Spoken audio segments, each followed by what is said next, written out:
অর্থাৎ কখনো যদি লিফটে বা অন্য কোথাও এমন গুরুত্বপূর্ণ কারোর সাথে দেখা হয়ে যায় যে কিনা তোমার কোনো উপকারে আসতে পারেন কিংবা তুমি তার সাথে কাজ করতে বেশ আগ্রহী, সেক্ষেত্রে তার সামনে নিজেকে স্বল্প সময়ে যে অল্প কথায় উপস্থাপন করবে সেই ছোট্ট বক্তব্যের নামই এলিভেটর পিচ। এখন প্রশ্ন হলো এই এলিভেটর পিচ তৈরির উপায়গুলো কি কি? ১. খুঁজে বের করো ৩টি শব্দ।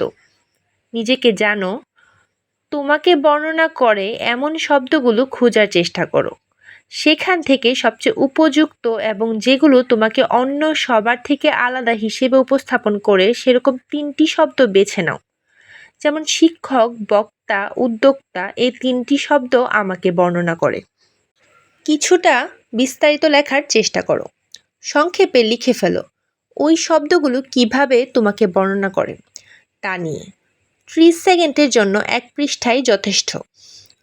আমার ক্ষেত্রে আমি একজন শিক্ষক, আমি অনলাইনে পড়াই। আমি একজন বক্তা হিসেবে বিভিন্ন শিক্ষা প্রতিষ্ঠানে গিয়ে কথা বলি, বক্তব্য দিই। 10 মিনিট স্কুল আমার একটি উদ্যোগ। নিয়মিত অনুশীলন করো। প্রতিদিন আয়নার সামনে বারবার অনুশীলন করো। বন্ধুদের সাথেও অনুশীলন করা যেতে পারে, তাহলে জড়তা কেটে যাবে। অডিও বা ভিডিও রেকর্ড করা যেতে পারে যাতে করে কণ্ঠের অবস্থা আর বলার ভঙ্গিমা সম্পর্কিত ধারণা পাওয়া যায়। আমাদের সবার ক্ষেত্রেই এই এলিভেটর পিচ যত দ্রুত সম্ভব তৈরি করে ফেলাটা খুব জরুরি।